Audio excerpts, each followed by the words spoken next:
Hey everyone, welcome to another edition of the Bolt City Podcast. Dave Palais, Josh Palais, and Mario Heron. Again, courtesy of Odyssey. As we just tune in right now, you'll see the Raiders, they knock off the Chargers. Final score 27-20. And it was one of those games, guys, that was extremely disappointing. But Mario, as you say, at least it's one of those days where your bets hit, right? Yeah. When your bets hit, your fantasy team does good. Your other fans of your teams do really good. One of them isn't the number one team in the country, loses 4 straight and sucks. The other one spent so much money free agency on an all-star that sucks. And then the other one plays a rival who sucks to their coach. They can't fire because they don't want to spend too much money. And their offensive coordinator calls the game like he's an 8th grader. And yeah, so now we're here. And 7% chance to make the playoffs now. So great day for charging it up, because that's exactly what happened at every second of this game today. Charged everything up. Yeah, I'm ready for this Sunday to be over. Yeah, I'm ready to two straight frustrating games, right? The Cardinals game was one of the most frustrating games of the season, even though we won. And today was the West to East Coast offense. You just keep throwing it to the sides. Let's throw it 2 yards down the field and behind the line of scrimmage. It's never going to work. Never does work. I don't understand who's calling the plays, why he thinks that's a good way of going about things. It's the easiest way to defend our team is just throwing the ball in the flat. I have no idea how we're still doing that at this point of the season. You know, the frustrating thing is that we watch this team over and over again, and it's always the same thing. You can almost predict what's going to happen. And again, if you wager on games, maybe this is your wager. Chargers third quarter aren't going to do anything. They just don't do anything in the third quarter. It was a joke at first, like, hey, I don't know what they say at halftime. Maybe throw that speech out and move forward. But the fact that you're sitting there, going into the half and you're like, okay, first half was fine. We'll create a little bit of space. We're going to walk away winning this game. You come back to Los Angeles. You improved your record to 7-5, and everything looks good going into the postseason or making a run for the postseason. And here you are, you completely fall apart. I mean, you fall apart really fast. And say not only the play calling, Josh, like you said, but man, 14:36 remaining in the third quarter. So the third quarter just starts. Ostrackler fumbles, okay? And then, man, very next play, Derek Carr, 31-yard touchdown pass to Devontae Adams. And you're just going, God, man, what just happened? How do we just give up the lead, the short lead that we had? And then you saw it again. I mean, I was watching the game with Josh at this time, and with 10:53 remaining in the third quarter, Derek Carr with a 45-yard touchdown pass to Devontae Adams. I mean, 14 points like that, and you're just shaking your head going, this is exactly Charger football at its worst, and it's so frustrating. What did you say, Mario? What's the percentage they're going to make the postseason? I think they said it was like 27%. 27%. And we go over the schedule all the time, guys, about what's left on this schedule. What games are on this schedule that the Chargers are expected to win? Well, this was one you go, you should win this game. I mean, it's the Raiders. I understand the Raiders had 2 very exciting wins the last few weeks, but the Raiders aren't a great team. They aren't even at full strength, not even close. You're missing major weapons on the offensive side of the ball. The defense stinks, and you're going, what the hell? And that's exactly how you feel about the Chargers. At least I do right now. I'll speak for myself. Maybe it's just not that good of a team, and that counts the coaching staff, and that counts the players. Maybe overall it's just not that good of a team. And the roster is not as strong as what it should be as far as being, balanced. Well, it's not a complete team. That's clear. When you watch the Chargers, they've been top heavy all season. Justin Herbert got hit 14 times today. No team's gonna do well when your quarterback's just getting the crap knocked out of them all game. The Chargers rely on their top players, and then you just have everybody else on the team, and you're just not going to be good. Every team in the NFL has a bunch of guys. Seems like the Chargers almost have the most. We just have so many just guys on the team that are just there, don't really do much. Our offensive line doesn't exist. Our defensive line doesn't exist. It's been like that all season. So you can't actually be upset when the Chargers lose these games, because you have to look at what they are, and they're just not a good team. Yeah, I think they're obviously, after today, just simply not a good team, and they don't come out like they want to win. When we started this game and, there was the pick 6 by Derek Carr, I kind of just feel like, hey, our defense is showing up today. If our offense is just kind of get it going, just having a little bit of a slow start, this is going to be a blowout win against a rival. Well, just like we've seen all throughout the year, both sides of the ball don't play to their potential at the same time. It's always one, defenses start off really good, offense is really slow. Offense start off really good, defense is always really slow. It's a constant theme. And yeah, we are down a lot of guys, but when the game plan is simply not built for success, and we have a game plan that is meant for our original starters to be in there and not meant for the backups that are in, that's a problem. You got to know that in your line, you have one starter remaining. You got to know that and go, hey, they're getting to the quarterback, which is crazy because their pass rush is really terrible besides one person, but somehow we just make them look like it's the best in the freaking league. So where's your adjustment? Where's going rolling Herbert out? Where's going just 2-minute drill, fast-paced offense the whole time? Like there's just no adjustments made. And I honestly think that, like, yes, we had a lot of guys out, but I don't think we put our number twos in positions to succeed. I think we just put them further behind the 8 ball, and that's why we lost this game. Sitting there watching the game with Josh, he called it at the very beginning when you saw the pass rush from the Raiders. It looked insane. It looked like everybody on the Raiders defensive line was as good as Max Crosby, right? Tillery came out on fire, like super angry, going, "You guys didn't want me anymore. I was the problem. Watch this." Like it looked like Tillery had everything that he possibly could muster up to stick it to the Chargers. And then it looked like Tillery at the end of the game, like he just ran out of gas, right? I mean, it was pretty exciting. He gave you a really good 5 minutes if you're a Raider fan. But Josh said it. He goes, I don't understand, look, this pass rush, they're bringing everybody. Herbert has no time. Why aren't you throwing more of these basically bubble screens to Eckler? I mean, that's the way to sit there and let everybody pass him up. He acts like he's going to stay in a block. Boom, he's out. He's getting a pass. And it worked until Eckler, obviously fumbled the ball. But it is frustrating because you look at a young quarterback like Justin Herbert, and I can't imagine how frustrated he is. And for me, if I was him, I'd be the most frustrated guy getting on that airplane tonight. He literally took, so many hits. There's not a lot of guys that are open. He's obviously not at full strength on his offensive side of the ball. Neither did Carr. I mean, Carr has Devontae Adams. But the deal is, if you're Herbert, this is as good as I can play, is what I'm thinking. I can't give you anything more. I can't play any better than this. I had zero time to throw the ball, execute whatever we're putting in this playbook. And we come out losing. We come out, down 27-20. We're basically a 500 team again. And you're frustrated saying, is this ever going to get better in my career? That's what I would be thinking right now. Something has to change. Brandon Staley, guys, by the way, is 15-14 as a Charger head coach. He's a 500 coach. Lombardi, man, I think is basically a worse than average offensive coordinator. And there are major changes that need to be changes. As we use the word team at the very beginning of this, I feel as a team, and that goes organization top to bottom. There's some changes that need to happen in the offseason to stop being a 500 team. Yeah, we got to start from the inside out. Offensive, defensive line, like I just said, is terrible. 8 different players on the Raiders got a hit in on Justin Herbert. Chandler Jones by himself hit Justin Herbert 5 times, had 3 sacks. That's not a good defensive line. We talked about it going into this game. Max Crosby is the only guy on the team that had multiple sacks. If you watch the game today, you would never have guessed that. Josh Jacobs, of course, goes off for 144 yards because that's what everybody does against us. But the difference between the Raiders and the Chargers is the lines. The Chargers had Keenan Allen. The Raiders have Devontae Adams, two great receivers. We have Austin Eckler. We have Josh Jacobs, 2 very good running backs. The difference was Derek Carr is protected. He only got hit twice, and that was once apiece by Morgan Fox, Sebastian Joseph Day. That was a difference in the game. We always get out coached in the second half, 17-7 again today. We get outscored. So you got to look first at the coach, and then you got to look at the offensive defensive lines because we're never going to be a good team unless we make changes there. Brandon Staley, I'd be shocked if he comes back for one more season. I think he's gone after this. I think this was the nail in the coffin a little bit. You're 6-6 now with this talented of a team, and you just lost to the Raiders, who literally have nothing going for them anymore. Like, they're not going to make the playoffs. Like, they have nothing to really keep playing for. They just wanted to knock their rival out, and that's what they did, and they succeeded. You mentioned the O-line and D-line. I am beyond rattled about the play of Mac today. I thought Mac would have 3 sacks today. Me too. He was shut down. And like you heard the announcer say it all game, it was just obvious.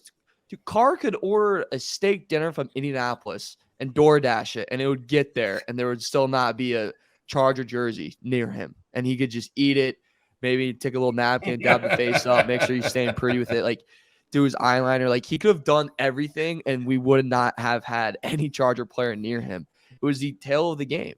Herbert got murdered. Like, God, I hope his ribs are healed, because if not, they're going to be sore after this game. I mean, I'm even going back to Raiders have the second to worst red zone defense in the NFL. You would have thought they had the best after what we did today. I mean, just field goal, go 4th and 2. We don't get it. I mean, it was a disaster. We made the Raiders look really, really good today. We made them look incredible. It was embarrassing. I couldn't agree more. I'm looking at that Raider team going, man, this Raider team all of a sudden looks like it's made huge strides as far as getting better. I understand 3 straight wins, but this was a team that had just a couple wins a few weeks ago. It's frustrating when you look at the sacks because it's your quarterback that's getting hit. I mean, the fact that Herbert got sacked 5 times and Carr didn't get any. And you're right, Mario. I mean, it was basically 2 different teams playing. When you look at the quarterback situation, I honestly believe Justin Herbert's the better quarterback because his passing rating was about the same as Carr's. I mean, he's off by 1 point, but Carr didn't have an outstanding game. He was 16 of 30. I mean, that's not great to today's standards. 250 yards. You look at Herbert, 335 yards. No interceptions for Herbert, interception for Carr. And you sit there and you go, okay, where's the big issue as far as the difference? And I think, Josh, you touch on it, the running game. And so the Raiders averaged 5.3 yards a carry, Chargers 3.3 yards a carry. Not a lot of attempts, only 22 for the Chargers, 29 for the Raiders. But overall for the Chargers, you're going, we have 4 games left. Dolphins, Titans, Colts, Broncos. And you're saying, well, 2-2 in those games, maybe. Well, they got to do better than 2-2. You can't go 2-2 in this situation. So I'm sorry, I forgot the Rams also in there. 3-2 is what you're saying. But they got to steal another one. I mean, this team, number one, to make the playoffs too, is you're waiting for someone else to lose in front of you. And 3, how healthy can you get? Mike Williams, again, not able to go this week. I mean, it's amazing that play a few weeks ago against the Chiefs where he jumped up and came right back down on his, recovering high ankle sprain has set him out and seems like he's nowhere close to coming back or no definite timetable. Yeah, Mike Williams not being out there is a huge problem. Justin Herbert, if he was in Derek Carr's shoes, they would have put up, I don't even know how many points. He would have had all day to throw, and he would have been great. Justin Herbert, the amount of good throws Justin Herbert makes with guys rushing him right in his face is actually unbelievable. I think Justin Herbert played really well. I don't understand at all why we're throwing a fade route to DeAndre Carter and got to have it situation at the end of the game. He's probably the guy you don't trust the most, maybe besides Michael Bandy when it comes to actually catching the ball in a fade route.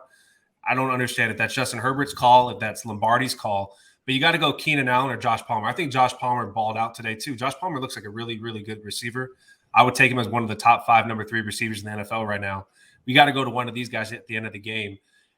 It's either a coaching thing or it's the line we don't have enough time thing. You're just kind of freaking out, just throwing the ball up. But I don't understand the play calling whatsoever in the second half. I think we played scared. We coached scared and just kind of coached dumb also at the same time. The pass to Carter made no sense to me as well. And for the sole reason of today was 3rd and Palmer. Anytime it was 3rd down and short, it was hitch route to Palmer. And he won his matchup every single time. Yep. So you have that. You have that going all game where you trusting Palmer to get open. You're trusting him to beat his man. And it's happening every single time. But let's hit the guy that's not really been involved today against their top corner. And it's a 50-50 ball. And he's pretty short. Okay, we're not going to hit Palmer. We're not going to hit Allen. Like that.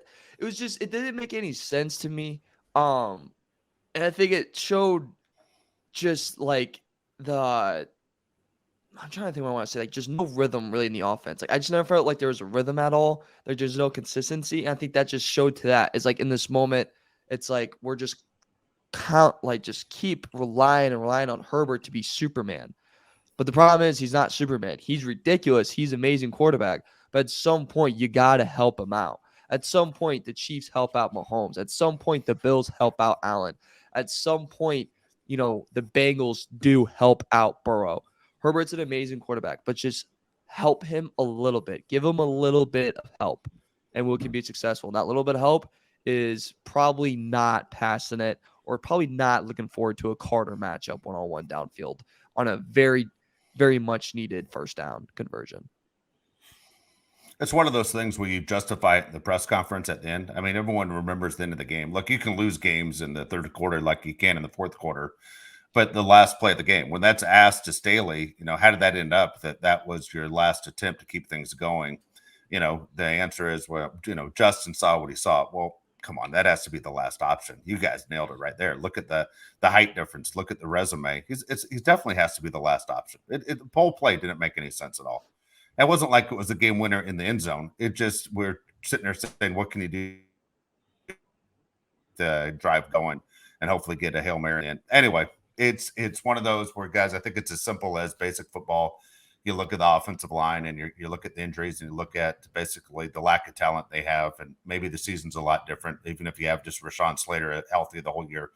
I don't know. I cannot believe this team right now is 6-6. I just can't get over the fact this is a 6-6 team and we had such high hopes for them. Chargers have only scored 30 points twice this season. They put up 34 against the Texans and 30 against the Browns.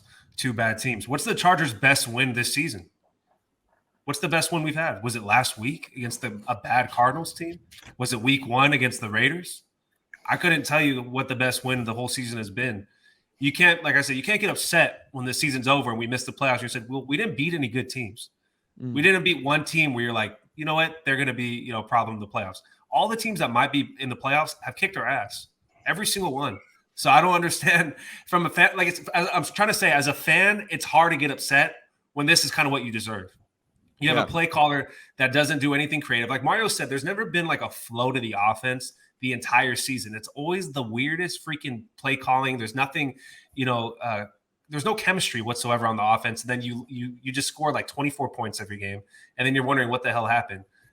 I don't understand why we still have no time for Herbert to throw and we're still throwing the ball in the flat. Like just throw it deep like you did at Keenan Allen on the touchdown. If he drops it, he drops it. But we say every freaking show, stretch the field. You got to show that you have it. If it doesn't work, who cares? You at least did it. It's the easiest team to defend in the NFL is the San Diego the LA Chargers, who are going to throw the ball 3 yards down the field 80% of the time. I mean, they're easy to read. I mean, like I mentioned it earlier, Palmer, the amount of hitch routes he was running, dude. If we do that next week against McDaniels, it's not going to work. It's not going to work. We're going to try that against Jalen Ramsey if he's playing. That's not going to work. You kidding me? It's the easiest thing for Ramsey's going to laugh in our face. He's going to be laughing while he's doing it. He's like, are you serious, dude? This is what you guys are going to do right now? And when you look at the Chargers schedule as well, what's the dominant win here? Like, what's the win when you're clipping through red zone and Hanson's like, and the Chargers, big day for them today. Herbert came out throwing 5 touchdown passes. Where is that? Like it's just I'm looking at it, it's just not here. Texans even kind of gave us a little bit of a game. I got scared that they were going to come back at one point in the freaking Texas game. So like the Browns, we beat the Browns by 2 with Brissett. That was one of the worst games I've ever seen from Brissett. Like this, we get murdered by the Jaguars. Like it is. Like I'm so confused. If you're Staley and you go in the office and you put down the resume, you put down the schedule, what's your argument to go, hey, but this week people were talking about us and they're saying great things? Because I don't think there's anything along like congratulations, you competed with the Chiefs. Is that what you're gonna do? Like, do you want to slap on the little high five? Good job, buddy. You competed. Here's your little competition trophy. That's what it is. So, look, going back to what you guys are kind of saying, you're absolutely right. The Chargers haven't beaten anybody any good. They haven't beaten a playoff team, right? They haven't beaten a playoff team. Matter of fact, there aren't a lot of teams on the schedules where you go, that team's for sure in the postseason. I mean, the Chiefs are in the postseason. That's 2. The Niners are going to be in the postseason. That's 3. The Seahawks maybe are in the postseason, right? And you're going, okay, that's it. Well, how did you do against all those guys? You lost all of them. You didn't do good against any of them. So very, very frustrating. And as Mara, as you're having your meltdown, and you're right, there's some really bad teams in here. They barely got by. And so the frustration level. So I'm going to say this. The 5 games remaining, do we see Rashawn Slater the rest of the year? Do we see Joey Bosa? Mike Williams, I do think, comes back. But I don't know if you see those guys on the offensive and defensive side of the line to come back and help you out. I wouldn't rush back anybody. For what? We're not. What are we playing for? Yeah. When you say it straight out, say, look, what are we doing? We got to prepare for next year and make sure these guys stay healthy. Yeah, we got an incompetent head coach. You guys watching the games? We're not bringing you back on the field. Brandon Staley is supposed to be a defensive guru. You're putting one guy in Devontae Adams. That guy's pretty freaking good. Yeah, one guy. Dude, Mario said Derek Carr had 250 passing yards. 177 of those yards went to Devontae Adams. Am I missing something? It was like 6th grade PE. Yeah, the one good kid on your team. Make sure we have the safety shadow Mac Hollins because he's a real problem. I don't understand offensively and defensively, are we just like not on the same page as like the rest of the NFL? Are we not getting the game tapes? Is Urban Meyer? Who's this Aaron Donald guy? I mean, it's like, what the hell are we doing? Devontae Adams is still the best receiver in the NFL. He is still the best receiver in the NFL. We have one guy on him all game. What the hell do you think is going to happen? Yeah, that I've never been more just mind blown by that. Like, did you think J.C. Jackson in his prime was out there? Like, did we get the personnel confused? Like, what were we thinking right there? And I'll go even further. There was it was 2nd and 12. We have I think 3 wideouts to the right, 1 to the left, and they are all it's man coverage, cover 0, obviously, and they're all pretty far off the ball, like 5 yards off the ball, and Raiders are sending the freaking house. Are we like? And Herbert just does a quick throw. No receivers are looking. Are we not like, dude? What? Like I had a signal in my high school to recognize that when they're sitting in the freaking house. How about Buddy slants in the inside because there's no one on the inside, and your corner is literally giving you an inside. It's crazy what can happen if you just give a little hand signal and he's open. Like it's crazy how that works. It's not a good secondary. It's one of the worst secondaries in the NFL. Like it's when I saw that, I was like, dude.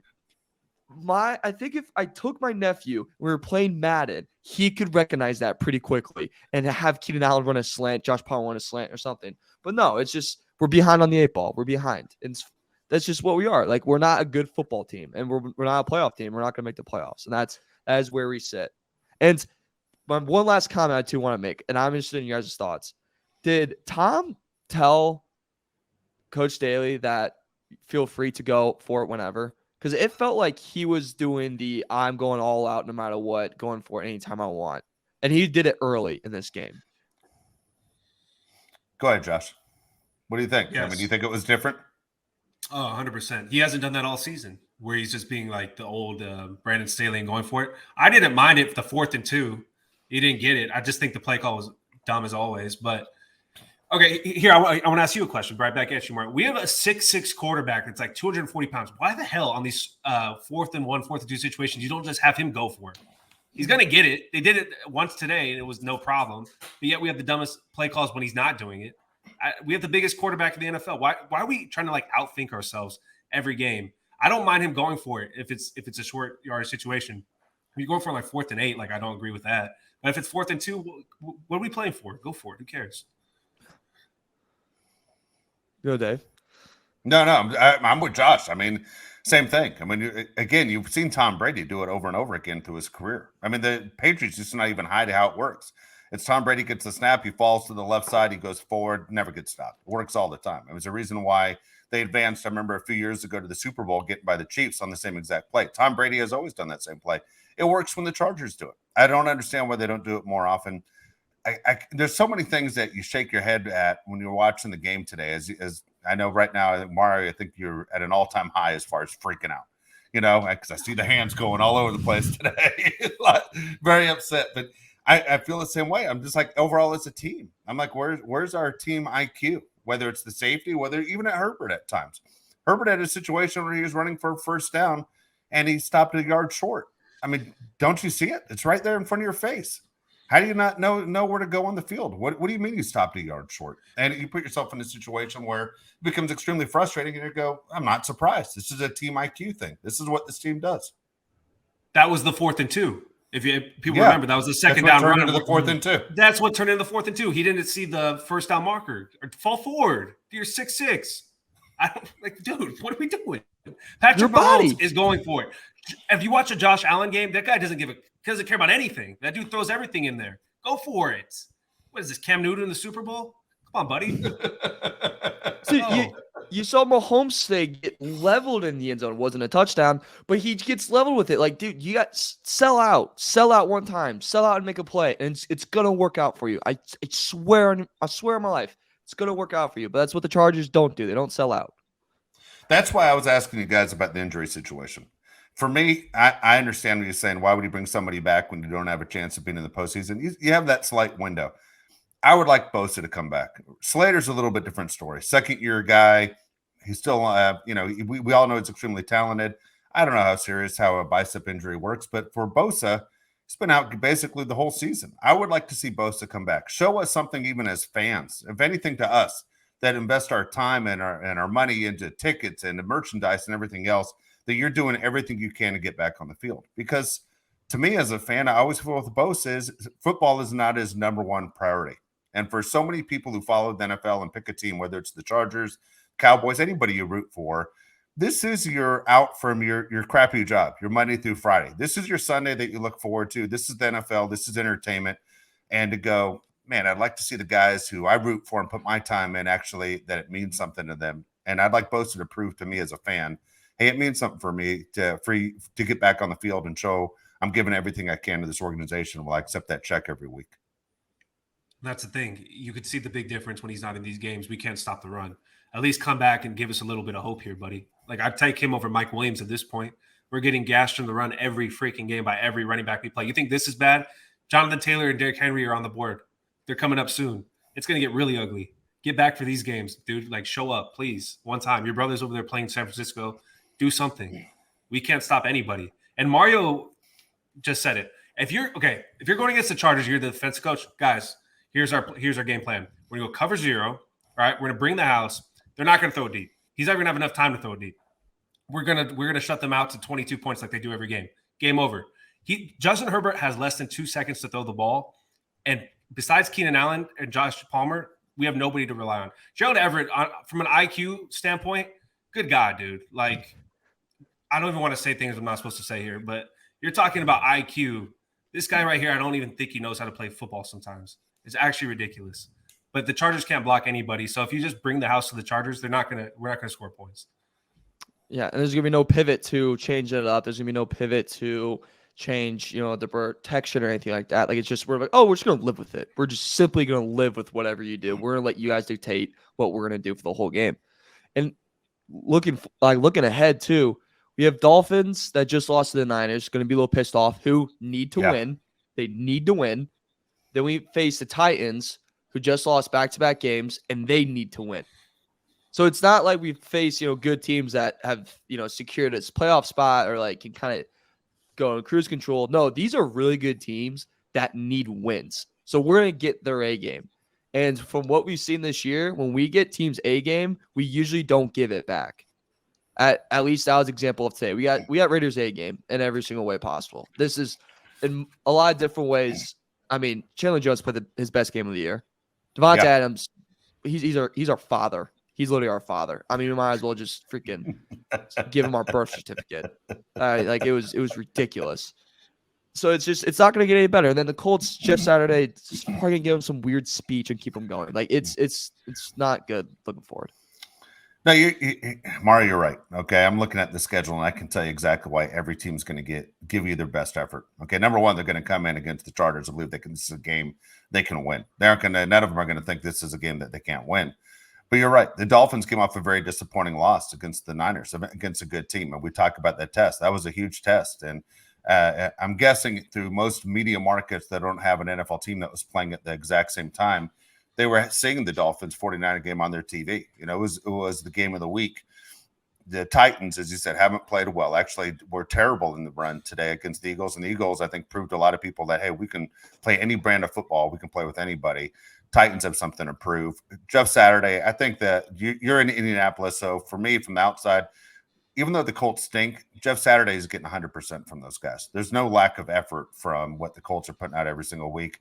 The Rams want to prove they're still the best team in LA, and the Broncos aren't going to want to lose at home to a team inside their division.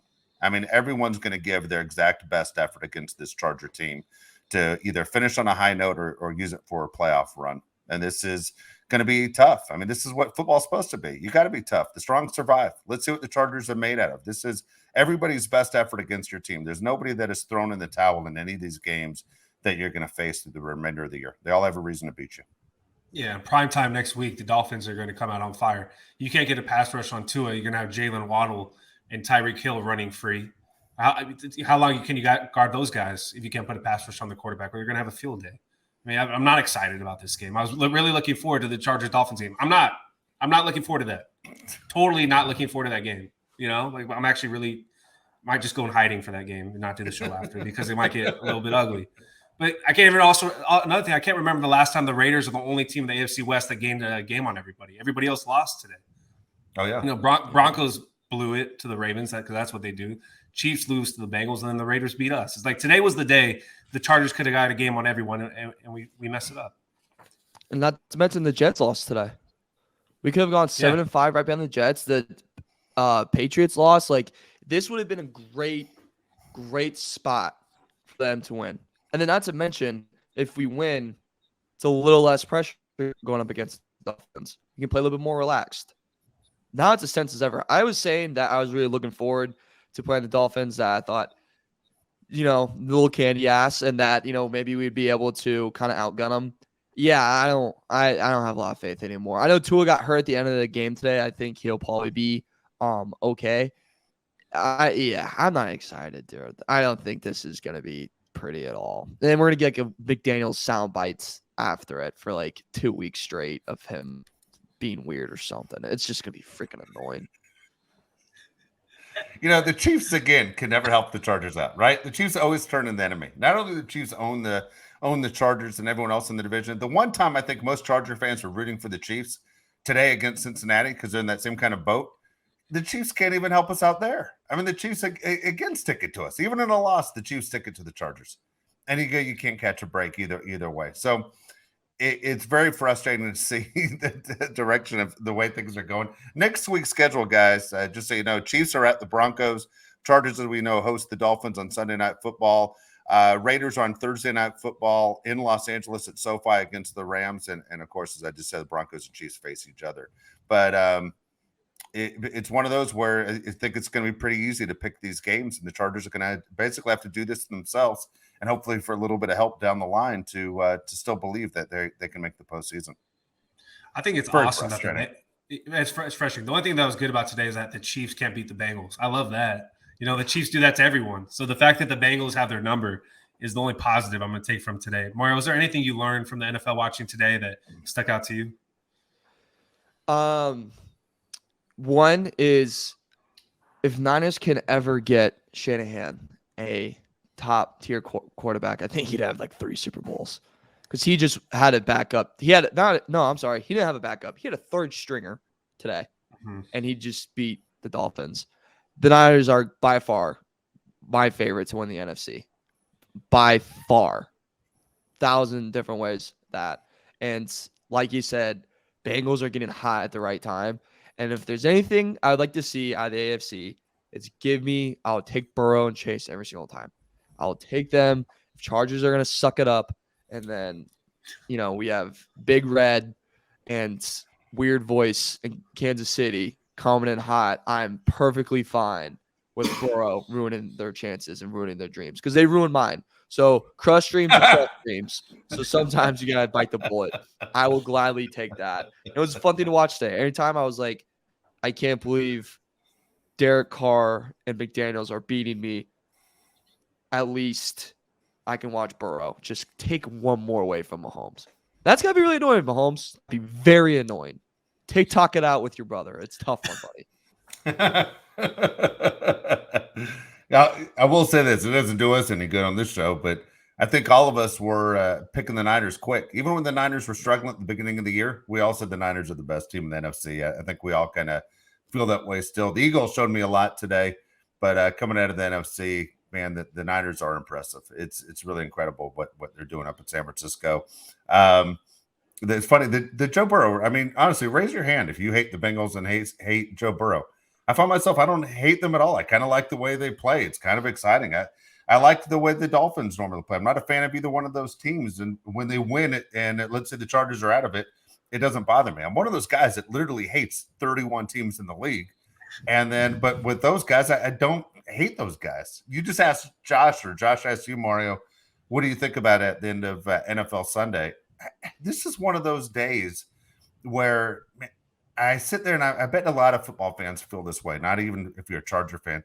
But when your team loses on Sunday, like, you question yourself. Like, who am I to go, why would I devote so much of my time? Like, I have family and I have friends that actually want to hang out. And I say, go pound sand because I'm going to watch this. Like I find myself 6 times a year at least already where I go, what the hell?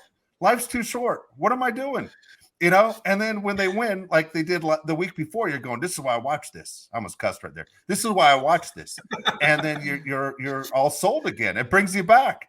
But it's these moments like today where you're like, in the third quarter, why am I here? I mean, I know it's probably freezing where you are, Mario. Where we are today, it was 72 degrees, and guess what? The beach is beautiful. Like, what the hell am I doing? What kind of human being am I to sit there and fall for this? It doesn't matter, Mario. I was inside just like you. It doesn't matter what it is outside. Yeah. I didn't see the sun today. You know, I sat there and I fell for this crap. I'm Charlie Brown trying to kick the football, and I keep falling over because I believe the Chargers are going to figure it out. Just want to throw my hat right now into the window. you one of the things I learned from or I didn't learn this, but I heard you say this today, was the thing about the Chargers is they're boring. And I couldn't agree more. And when I'm watching the game, I'm like, this is actually not fun to watch. Like, it's boring to watch. There's nothing interesting about the Chargers offense, nothing interesting about the Chargers defense. It was a boring game today. Last week was frustrating. That was the word I would have used. Yes, last week was frustrating. Today was boring. Dude, you made a great point. Sunday is one of our few days off, and we're stuck watching boring football. You watch the Bengals and Chiefs, you watch the 49ers, Dolphins, you watch any other game, you're like, this is fun. They're throwing the ball down the field. Chargers, like, dude, this thing is, I'd rather not be here. You know, I could be doing 100 other things right now than watch this crap all Sunday. And we do this. I think there are guys who wear the uniform are thinking the same thing. You think the guys on the team think that Brandon Staley is, like, not fit for the job? Do you actually think that? Yeah, just look at Keenan Allen. Keenan Allen looks like I'm surrounded by morons. Keenan Allen doesn't even hide his feelings. He's completely looking at those guys like, I'm surrounded by idiots. I don't think Keenan Allen is sold into this coaching staff at all. And I think when you have a veteran like Keenan Allen that isn't sold in, the younger guys are like, dude, if he doesn't believe in him, why should I? I'm just going to play well enough to try and keep my job. Yeah. I want Keenan Allen or Justin Herbert to be like, I don't know what the hell we're doing out there. I want Justin Herbert to do it, because if Keenan Allen doesn't, it really doesn't carry a lot of weight. I understand Keenan Allen's great when he wants to play. But come on, when Keenan Allen went on Twitter and said, what the hell are we doing, or what the F are we doing against the Browns early in the season? Dude, that was a bad sign, man. That was not a good sign at all. That shows that not everybody in that locker room is on the same page. I mean, I'd be kind of for if Herbert was like, yeah, we're not set up to win. Like, I'd be like, okay, like, this is a guy that's pretty quiet, doesn't talk a lot, doesn't talk to the media a lot. If he's saying this, it must be pretty freaking bad. It's not great. And you know what's the worst thing too? Is that, like, you fall out when you watch Chargers. Like, you know what? I'm not gonna do it. I'm good. Like, I watch it and go, you know what? I'm not gonna get involved. Heart's staying out of it. And then you get the Jesus throw from Herbert, where you're like, that was so impressive. And then it's like Al Pacino, Godfather Part 3. Like, whenever I'm out, they pull me back in. Like, and you're right back in it. Like, I'm right back in, and I'm like, okay, no, we're gonna win this game. Herbert's gonna put on the cape and do it again. And then you just sit there, and if you're in California, you're at the beach. You can go to the beach after, and you're like, you know what? Looking around, it's sunny. When you're in Indianapolis, it's dark at 5 p.m. Food sucks, and you're just like, well, we got 4 more months of this, and then maybe May. Maybe it'll get warm in May. So, or I don't even know if it's May in 4 months. I don't really know anything except that we sucked today. You know, you nailed it though with the amazing throw. The amazing pass was obviously the touchdown of Keenan Allen. I mean, it was crazy. When you look at it back, and I know it went down as a 35-yard touchdown pass, but it was really a 50-yard touchdown pass. And you're going off balance, perfect pass. That's where you go. That's why you love this game. That's why you love Justin Herbert. I would love my wish as a Charger fan would be for Justin Herbert, whether it's now or at the end of the season. It's probably would have to be the end of the season. We just come out to the media and say, I need help. You know, we got to do a better job as a team. Some of the guys in this locker room aren't all on the same page. I need help as a quarterback. You know, I'm not saying I'm the reason why we're winning or losing games, but I'm saying I know where my dedication is to this organization, and I need 52 other guys in this locker room that are dedicated the way I am to win this game. And I don't think it's a shot at too many guys. And my feeling, maybe I'm crazy, but I think a guy like Derwin James would respect it. I think a guy like Khalil Mack would respect it. Guys who obviously are doing their job year-round would say, dude, it has to come from somebody bigger than them, somebody who has the ball in their hand all the time. I don't think it's a bad deal to say I need help. I don't think it's one of those things that starts your morning national show saying, man, you hear the big news out of LA? Justin Herbert called out everybody on his team. He needs help. This is what quarterbacks do. You're a leader. You're the face of the franchise. If Dak Prescott said it, if somebody else said it, this is what quarterbacks do. And for me, I think Justin Herbert's just a little bit too quiet. Yeah, the squeaky wheel gets the grease. Peyton Manning always had targets, Broncos, Colts. Tom Brady, went to the Buccaneers because he couldn't get any help in New England. Aaron Rodgers, for God's sakes, had Devontae Adams. He doesn't have anybody now, but he had Devontae Adams. Who does Justin Herbert? He has Keenan Allen, who's played, not even half this season. Mike Williams, that's hurt. Dude, bring me some guys. The ESPN did a mock draft where they thought the Chargers were going to pick next year. 22. You don't want to be 22. 22 means you weren't good enough to make the playoffs, or you weren't bad enough to have a top pick. I mean, 22 is almost like the worst spot you could be for the draft. We just don't want to be there. That's where we always are, though. The Chargers always are picking somewhere between, I'd say 15 and 24, maybe. That's where the Chargers are always picking. That just shows you they're always in the middle. Chargers are never really that competitive, or they're never really that bad. At least the Texans this year are going to get a really good player at the top of the draft. Chargers can't even say that. Yeah, you're going to fall into the I'm going to compare it to the Indiana Pacers, the purgatory, where, hey, we're never going to be a threat. We're going to play you really good, though, and we're going to lose. But, boy, we're going to give you a game, and we're never going to suck. You can never sit here and say we suck, but you never can sit here and say we're really good. But we're going to live in purgatory, so please come live with us, and we'll give you a game every single time. It's a tough spot to be in. It's not a fun spot to be. I completely agree. Like, at some point, it can't hurt for Herbert to say, hey, I need help. I need something to change here, especially in the era we're in where players have the most power they've ever had now. If you want something, you're going to get it. Like, look at Aaron Rodgers. He did a hell of a lot of complaining. Was it smart? Probably not. But he got what he wanted. Like, he got money and he got what he wanted. See, there's a difference in Aaron. And there's a difference to me with Aaron Rodgers. With Aaron Rodgers, I feel like he's at the crybaby state, where he's at the point where enough out of you. Brett Favre did the same thing. We're like, dude, enough with the threats about I might retire and all this, and I need help and whatever. Look, we all knew that the Green Bay Packers weren't drafting offensive skill players for Aaron Rodgers. But guess what? He was the number one seed in the NFC going into the postseason. I mean, he had enough to keep going. We're talking about Justin Herbert, who has never said a word. 1, 2 is he's a 500 quarterback, which shows you maybe he's not as good as what we believe he is. I honestly believe he's one of the best quarterbacks in the league, and I think people that are true football guys think he's one of the best quarterbacks in the league. But Justin Herbert needs to step up, and it would be his first time. You can't say crybaby when he's never done it before. This is the first time he's demanding more. And I'm sorry, as he's nearing 25 years old, this is where he needs to step up. You can't play this game forever. And if you're a 500 quarterback at 35 years old, no one's going to think you were that good of a player. You want to think about your legacy. You want to think about winning as a team, everything. You want to be known as a champion. Even if you win only one time, at least you can't take that away from you that you were a champion. But to say that the status quo is okay, and as long as I get paid, no NFL fan cares about how much money you make. You don't share it with any of us. So we don't care. All we have to hang our hat on as fans is wins and losses. And this is not acceptable. I'm sorry. 500 football is not acceptable. Justin Herbert's career record is 21-23. He might be a quiet guy, but he still has an ego. They all do.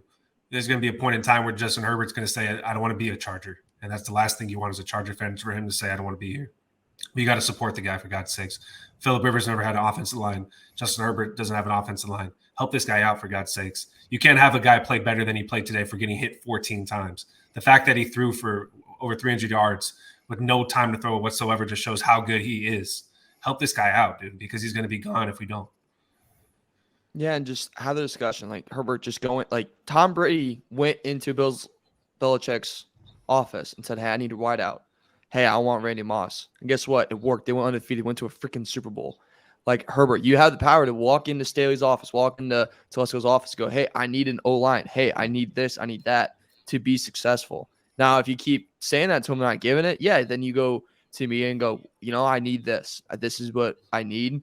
You don't have to threaten trade. You don't have to do anything like that. But you do have to be like, this is what I need, and we need to get this done. It has worked for people in the NFL. It has worked greatly in the NBA. I mean, Dave, I talk to you about this all the time. Kobe Bryant threatened the Lakers for the longest time. probably his biggest mistake in his career, some would say, if you're a Bulls fan. But and it worked for him. He went got Paul Gasol. Like, he got everything he needed to win a title. Like, you gotta be a little, don't have to be a jerk. You don't have to walk in there and slam the table and be like, listen up, buddy. But like, you gotta be like, hey, this is what I need right now to be successful, and this is what we need as a team to take to a whole nother level. You don't have to play GM, but you can give your insight and give your thoughts about what can make this team great. Fan base, I think it means a lot to the fan base. Right now, the plan is, we'll see, but in a week from tonight, Josh and I plan on being there at the Charger-Dolphins game. If things don't go well, I promise you, this will be one of the questions I asked Justin Herbert. At what point do you demand more from the front office? Okay, I'll tell you right now. We go to the game next week, and hopefully that's the plan right now that we're there. I'll ask that question straight to Justin Herbert and ask him, in front of everybody as a witness. Look, at what point do you, as a quarterback, as the franchise face, do you say to management, I need help? And if he defends it and goes, I don't need help, I'm going to get straight up. My follow-up is going to be, before anyone else can jump in, why would you say that? You're on pace to not make the postseason. I'm going to put him on the spot. That's my plan next Sunday night, to put Justin Herbert on the spot if they lose that game to the Dolphins. Nice, dude. I hope that happens. Okay. Yeah. Dude, 100% I will. 100% I know you will. I know you will. Yeah. Good. I know. Everyone's too soft to do that, but Bold City will. Only City will. David Fernando. Fernando Ramirez right in the chest. Fernando, my turn. And then I'll jump right in. Hey, Fernando said you need help. What do you think about that, Justin? I just put Fernando on the spot right next to me. Hey, this guy over here keeps saying, man, when are you going to sit there and throw a fit? When are you going to start turning over some tables? Is he wrong? Just do it like that. Like, I never asked the question, but I'll have Fernando. That'd be good. There you go. All right, look, we're going to be back in a couple of days. We got another show coming up. Obviously, we're going to preview what's happened with the Dolphins. But I tell you what I'm really interested in, guys. The last show, we picked games of the week. And this time we did it with the spread. And we'll break it down. I want to know how good we were picking with the spread, because the way it started out, I was really nervous that I was buying authentic jerseys for both you guys, that I was like, I think I just screwed this whole thing up and lost every game. So, but we will go over how we actually did on the next show, and again, talk more Charger football. We're always fired up. I think we come on too quick after the basically the clock strikes zero that we all lose our mind. This is my favorite show of Mario, so I'll tell you right now, the fact that the Italian came out in him and the hands are going everywhere. I actually loved it went, but Chargers lose 27-20. I just froze. Chargers lose 27-20 to the Raiders and fall to 6-6, and then we'll see what happens coming up. But again, we'll be back in a couple of days. Again, thanks for listening to the Bolt City Podcast. For Josh Palais, Mario Heron, I'm Dave Palais. Thanks for listening, everybody.